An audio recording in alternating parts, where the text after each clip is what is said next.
সকলক আন্তৰিক ধন্যবাদ জনাইছো। আজিৰ এই সংবাদমেলখনত তেওঁলোকে আন্তৰিকভাৱে সহযোগিতা জনোৱাৰ বাবে। আজি এই সংবাদমেলখন অতি দুখেৰে আয়োজন কৰা হৈছে, অনুষ্ঠিত কৰা হৈছে। ইয়াৰ মূল কাৰণ হৈছে কি যে এতিয়া নিৰ্বাচন সমাগত, 9 তাৰিখে নিৰ্বাচন হ'ব। বিভিন্নজনে বিভিন্নজনক ভোট দিয়াৰ কাৰণে চিন্তা চৰ্চা কৰি আছে। কোনে কাক ভোট দিব সেইটো ডাঙৰ কথা নহয়। আৰু মই একজন নিৰপেক্ষ ব্যক্তি, মই এতিয়ালৈকে কোনো এটা ৰাজনৈতিক দলৰ চাপ মৰা নেতাও নহয়, কৰ্মীও নহয়। কিন্তু মোৰতো অতিকে দুখ লাগে, মই 2003 চনৰ পৰা ৰঞ্জিত দাসৰ লগত মোৰ এটা বন্ধুত্ব আছিলে। আৰু তেওঁ গাঁৱে ভূঞে, তেতিয়া তেওঁ এটা ফিল্ড পাব্লিচিটি অফিচাৰ আছিলে, তেওঁ চৰকাৰী ধনেৰে তেওঁৰ সেই অনুষ্ঠানবিলাক গাঁৱে ভূঞে কৰিছিল সৰ্ব সমষ্টিত। তেনেকৈ এই অঞ্চলৰ ৰাইজৰ লগত তেওঁৰ চা চিনাকি হৈছিল। আৰু তাৰপিছত তেওঁৰ চাকৰিটো ৰিজাইন দি তেওঁ ইলেকশ্যন খেলাৰ মন মেলিলে। 2005 চনত তেওঁ চাকৰি ৰিজাইন দি তেওঁ 2006 চনৰ বাবে মানে টিকেট বিচাৰিছিল। আৰু তেওঁৰ টিকেট বিচাৰি সেই সময়ত মই নেতৃত্ব লৈ সেই সময়ৰ বিজেপিৰ ৰাজ্যিক সভাপতি ইন্দ্ৰমণি বৰাৰ ওচৰত মই 12জন ল'ৰাৰ লগত লৈ গৈছিলো। আৰু ইন্দ্ৰমণি বৰাক মই বিনম্ৰ অনুৰোধ জনাইছিলো যে ছাৰ, আপুনি এইবাৰ ৰঞ্জিত দাসক টিকেট দিয়ক। তেওঁক আমি সৰভোগত আমাৰ ডেকা শক্তি আগবাঢ়ি আহিছে, তেওঁৰ লগত তেওঁ যথেষ্ট সাংগঠনিক দিশ মজবুত কৰিছে, তেওঁক আমি জিকাম, টিকেট তেওঁক দিয়ক। কিন্তু দুৰ্ভাগ্যবশতঃ সেই 2006 চনৰ নিৰ্বাচনত টিকেট পালে শংকৰ দাসে। মোৰ শিক্ষাগুৰু হয় তেখেত, প্ৰয়াত মাননীয় শংকৰ দাস। তেখেতে টিকেট পালে। টিকেট পোৱাৰ পিছত তেওঁ কিন্তু হাৰিলে। এই হাৰাৰ ক্ষেত্ৰত এটা ৰহস্য লুকাই আছে। সেই সময়ত দুটা লবি চলি আছিলে, এটা হৈছে শংকৰ দাস লবি, এটা হৈছে ৰঞ্জিত দাস লবি। আৰু শংকৰ দাসে টিকেট পোৱাৰ পিছত ৰঞ্জিত দাস লবিটো সম্পূৰ্ণৰূপে বহি আছিল। কাৰ নেতৃত্বত বহি আছিল সেইটো কথা আপোনালোকে নকলেও আপোনালোকে বুজিব পাৰিব, যাৰ ফলত শংকৰ দাস হাৰিছিল। আৰু 2006 চনৰ নিৰ্বাচনত যদি শংকৰ দাস নাহাৰিলেহেঁতেন, আজিলৈকে ৰঞ্জিত দাসে MLA হ'ব নোৱাৰিলেহেঁতেন। এই কথাটো মই জোৰ দি ক'ব পাৰো। গতিকে সেইকাৰণে এনেকুৱা চিপৰাং মাৰা ৰাজনীতি কৰা মানুহৰ লগত আমি নাই। তাৰপিছত তেওঁ শংকৰ দাস হাৰাৰ পিছত 2011 চনত টিকেট পালে। তেতিয়া আমাৰ সিমান জ্ঞান নাই, আমাৰ বয়স কম, মোৰ তেতিয়া 30 বছৰমান বয়স হৈছে। তেতিয়া এই অঞ্চলৰ ডেকা শক্তি দলে পালে ওলাই গৈছিল। হাজাৰ হাজাৰ চাইকেল ৰেলীত ল'ৰা ওলাই গৈছিল, বাইক ৰেলীত চাইকেল লৈ ওলাই গৈছিল। ৰঞ্জিত দাসে খিচাৰিৰ ব্যৱস্থা কৰিছিল। সেই ল'ৰাবিলাক আজি ক'ত গ'ল? সেই গাঁৱৰ ল'ৰাবিলাক আজি ক'ত গ'ল? আজি তেনেকুৱা চাইকেল ৰেলী উলিয়াই দেখুৱাওক ৰঞ্জিত দাসে, তেওঁৰ যদি হিম্মত আছে সেই খিচাৰি খুৱাই পেলাই। ঠিক তেনেকে আহি তাৰপিছত তেওঁ টিকেট পালে। ভাগ্য আমি বুৰ্বকৰ নিচিনাকে তেওঁৰ হেৰিত লাগি থাকিলো, তেওঁক জিকালো। আমাৰ শক্তিৰে তেওঁ জিকিছে। জিকি তেওঁ MLA হ'ল, অধ্যক্ষ হ'ল, আৰু তাৰপিছত মন্ত্ৰী পৰ্যন্ত তেওঁ হ'ল। আৰু আহি আহি তাৰপিছত কি হ'ল, 2021 চনত পুনৰবাৰ শংকৰ দাস টিকেট পালাক। তেওঁৰ যিখিনি উদ্যোক্তা, তেওঁৰ লগত সহযোগী যিখিনি ব্যক্তি, সেই সকলো ব্যক্তিখিনি তেওঁৰ লগত পাটাচাৰ পুচিত লাগি থাকিল। শংকৰ দাসৰ সৈতে এটা কাম কৰা মানুহৰ অভাৱ হৈ গেল। শংকৰ দাসে কেইটামান সাধাৰণ ধৰণৰ সৰু সৰু নেতাক লৈ গাঁৱে ভূঞে বাজাৰে ঘাটে মানে ভোট খুজি বিচাৰি ফুৰিবলগীয়া হ'ল। তেওঁৰ লগত কোনো বিশেষ ব্যক্তি নাছিল সেই সময়ত, যাৰ ফলত পুনৰবাৰ 21 চনত শংকৰ দাস হাৰিল। আৰু হাৰে কাৰণে এইবাৰ পুনৰবাৰ ৰঞ্জিত দাসে সেই সুবিধাটো লাভ কৰিছে। ৰঞ্জিত দাসে যেনেকে সৰভোগ এৰি পাটাচাৰ কুচিত গৈছিল, পাটাচাৰ কুচিৰ পৰা পুনৰবাৰ আমাৰ সৰভোগত কিয় আহিবলগীয়া হ'ল, কুচি অঞ্চলৰ ৰাইজক সুধিলে গম পাব। তাতে তেওঁ কি কৰিছে? তাতে তেওঁৰ ইলেকশ্যন খেলাৰ সাহস নাই, জিকিব নোৱাৰে। কিন্তু আজি আকৌ সৰভোগত আহিছে। আমি সৰভোগত কিন্তু সৰভোগৰ ৰাইজে ৰঞ্জিত দাসৰ লাগি ফুৰিছিল।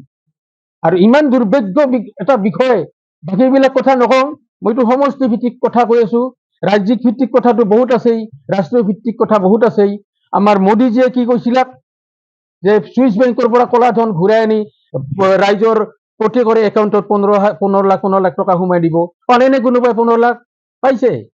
গতিকে সেইকাৰণে মই আজিৰ এই সংবাদমেলৰ অনুষ্ঠানৰ জৰিয়তে সমূহ ৰাইজক মই বিনম্ৰ অনুৰোধ কৰিব খুজিছো, আপোনালোকে টকা পইচাত ভুল নাযাব। এই সৰু সৰু আঁচনিৰ সামান্য টকাখিনিৰ ওচৰত ভুল গৈ আপোনালোকে যাকে তাকে ভোট নিদিব। আপোনালোকে বিবেক ভোট দিয়ক, চিন্তা কৰক। দেশত কি চলি আছে, আপুনি আজি কোনো ৰকম খাই আছে এই বিনামূলীয়া চাউলকেইটা, সেই বিনামূলীয়া চাউলকেইটা সদায় চলি নাথাকে। ভৱিষ্যতে আপোনাৰ ল'ৰাই কি কৰিব? এতিয়া কোনো মানে ল'ৰাই কোনো আজি নিবনুৱাই এতিয়া চাকৰি পোৱাৰ চান্স নাই। গোটেই আমাৰ যিখিনি চাকৰি পোৱাৰ যিবিলাক ৰাস্তা আছিল এইবিলাক বন্ধ হৈ গৈছে বৰ্তমান। আজি আমাৰ ৰাস্তাটো এটা বহুজাতিক সংস্থা বিদেশী বনিয়াই কিনি লৈছে।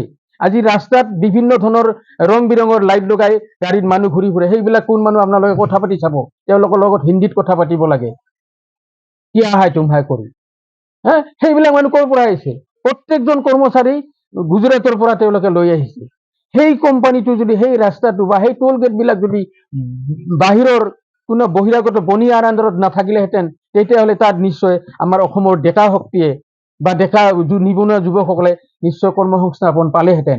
কিন্তু আজি সেই আমাৰ যিবিলাক সংস্থাপন পোৱাৰ যিবিলাক আমাৰ সংস্থা আছিলে সেইবিলাক সকলো বিদেশী বনিয়াৰ হাতত গুচি গৈছে, যাৰ ফলত আমাৰ স্থানীয় মানে অসমীয়া ডেকা ল'ৰাই তাত চাকৰি পোৱাৰ কোনো চান্স নোহোৱা হৈ গৈছে।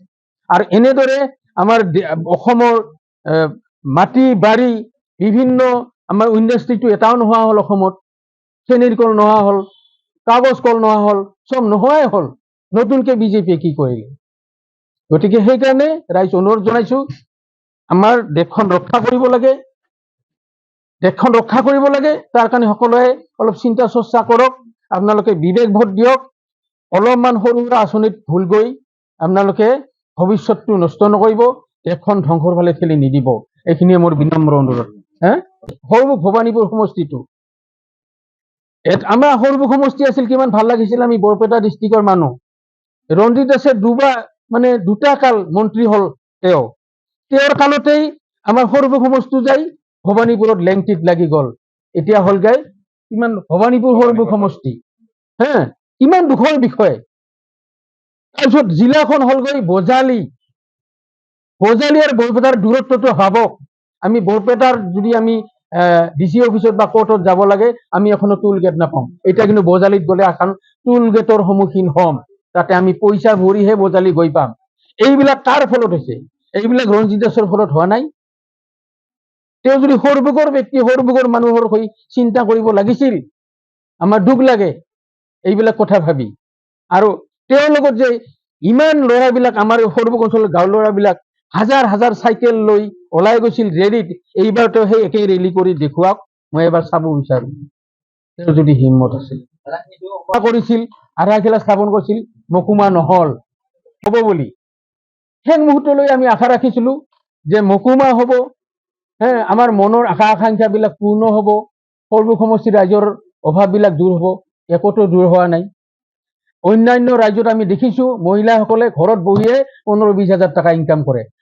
আৰু আমাৰ অসমৰ মহিলাসকলে ৰাতিপুৱাৰ পৰা এই পোষ্ট অফিচত বা সেই অনলাইন যিবিলাক আছে ব্যৱস্থা, তেওঁলোকৰ ওচৰত আহি থাকে সেই 1250 টকাৰ কাৰণে। বৰ্তমান এই সময়ত অসমত প্ৰাধান্য দিওঁ নাই। মই বিৰোধী ঐক্য মঞ্চৰ সমৰ্থক। গতিকে বিৰোধী ঐক্য মঞ্চই চৰকাৰ গঠন কৰাটো মই কামনা কৰোঁ। সেইকাৰণে মোৰ ভোটটো বিৰোধী ঐক্য মঞ্চৰ ফালে যাব। সেইটো ক'লেই আপোনাক নিশ্চয় বুজাই ক'ব লগা নাই। গৌৰৱ গগৈৰ নেতৃত্বত অখিল গগৈ, লৰিণ জ্যোতি আদিকে ধৰি আমাৰ বিৰোধী ঐক্য মঞ্চৰ পৰা MLA সকল জিকি আহক, আহি এখন সুন্দৰ চৰকাৰ হওক আৰু ৰাইজে পৰিত্ৰাণ লাভ কৰক। আজি আপুনি নীলমণি বৰ্মন, উত্তৰ ফেৰবাৰী গাঁৱত মোৰ ঘৰ। আৰু নিৰ্বাচনৰ আগমুহূৰ্তত এইকাৰণে দিব লগা হৈছে। মই নকওঁ, ৰঞ্জিত দাসে কোৱাৰ দৰে নকওঁ। তেওঁ এখন মিটিঙত কৈছে যে আপোনালোকে ভাত খাওঁতে যদি ভাত কেইটামান মাটিত পৰক, কিন্তু ভোট দিবা যাওঁতে যাতে এটা ভোটো CPM তাতে নপৰে। এই কথাটো ৰাইজক সকীয়াই দিছে। মই তেনেকে কিন্তু কাকো সকীয়াই দিব নোখোজো, কাৰণ ভোট দিয়াটো এটা গণতান্ত্ৰিক অধিকাৰ। মই কাকো হুকুম কৰিব নোৱাৰো। মই গোপনভাৱে কাৰোবাক পৰামৰ্শ দিব পাৰো, সেইটো বেলেগ কথা। কিন্তু মই এখন মিটিঙত নকওঁ যে আপোনালোকৰ ভাত খাওঁতে যদি ভাত কেইটামান পৰিও যায় মাটিত পৰক, কিন্তু ভোট দিবা যাতে এটা ভোটো CPM তাতে নপৰে। এই নিচিনাকে ৰঞ্জিত দাসৰ নিচিনাকে মই ক'ব নোখোজো। মই এটা কথাই ক'ব বিচাৰিম ৰাইজক যে আপোনালোকে শুদ্ধ চিন্তাৰে দেশৰ পৰিস্থিতি চাই আপোনালোকে বিবেক ভোট প্ৰদান কৰক, মই তাকেই কামনা কৰিম।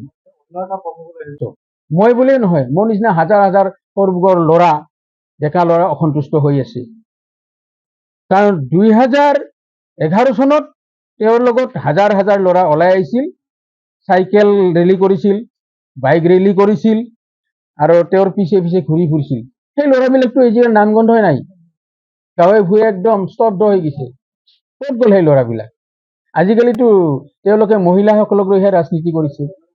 মিটিং বিলাকত আপোনালোকে দেখিছে নিশ্চয়, মহিলাই ভৰি থাকে আৰু মহিলাসকলক আঁচনিবিলাক দিয়া হৈছে। সেই সামান্য পইচা কেইটা কাৰণে ডেকা ল'ৰাবিলাক জানো মিটিঙত দেখিছে কেতিয়াবা? কওকচোন, আপোনালোকে কওক। ডেকা ল'ৰাবিলাকতো নাই। একদম আমাৰ সৰ্ব সমষ্টিটো গোটেইখিনি মোৰ লিষ্টত আছে। একেবাৰে লাষ্ট আমাৰ চান্দামাৰী আছে, চান্দামাৰী আছে, বালাগাঁও আছে, ফেউৰাখোৱা আছে, কুমিৰা আছে, দতৰা আছে, জৈলাকাটা আছে, বাৰাপেটা আছে, গোবৰ্ধনা আছে। এই প্ৰত্যেকটো জাগাত মই ৰঞ্জিত দাসৰ লগত এটা সময়ত গৈছিলো। তেওঁৰ এটা লগা কথা নহয়ে, বিজেপি বঞ্চিত হৈছে না হোৱা নাই পুৰাণা বিজেপি। আপোনালোকে গমেই পাইছে। আপোনালোকে দিছপুৰ সমষ্টিতে চাওক জয়ন্ত দাসৰ কথাটো, তেওঁ বঞ্চিত হৈছে না হোৱা নাই কওকচোন? তেওঁ বঞ্চিত হৈছে।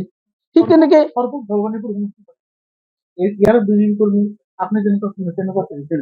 হৈছে। আমি বিজেপি কৰ্মী আছিলো, আমি বঞ্চিত হোৱা নাই। আমাকতো এতিয়া প্ৰয়োজন নাই। আমাকতো প্ৰয়োজন এইটো হৈছে মানে এতিয়া মহিলা ৰাজনীতিৰ কাৰণে হৈছে। পুৰুষক কাক লাগে? পুৰুষক লাগে জানো? পুৰুষকতো নালাগে নহয়। মহিলাসকলে যথেষ্ট, কাৰণ অসমত মহিলাৰ সংখ্যাটো বেছি। মহিলাৰ ভোটখিনি পালে কোনোবাই জিতি যায়। এই সাম্প্ৰদায়িক মন্তব্যৰে তেওঁলোকে ৰাজনীতি চলাই আছে। এতিয়া তেওঁলোকে মিয়া মুছলমানৰ ওপৰত যিবিলাক ভাষণ দি আছে, যিবিলাক মন্তব্য দি আছে, এইটোতো অসমৰ ৰাইজে দেখিছে, আপোনালোকেও দেখিছে। এইটোৰ উদ্দেশ্যটো হৈছে কি? ভাগ ভাগ কৰা। আৰু ভাগ ভাগ কৰাই নহয়, আৰু ফৰ্মুলা কিছুমান তেওঁলোকে ব্যৱহাৰ কৰিছে, যিটো আমাৰ সমষ্টি নিৰ্ধাৰণ।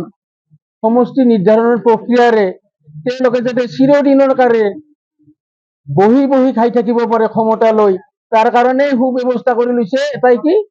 আমাৰ কি? সমষ্টি নিৰ্ধাৰণ।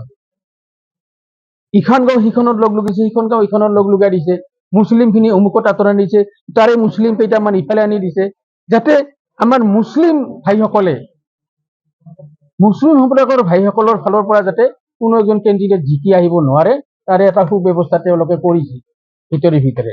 এইটোতো চবেই গম পাইছে। আজি বৰপেটাত এনেই গৈছে এজিপিৰ একজন কেণ্ডিডেট, এজিপি মানে বিজেপি, আপোনালোকে জানেই। এজিপি আৰু বিজেপি ভাগ কৰি লাভ নাই, এটাই বস্তু।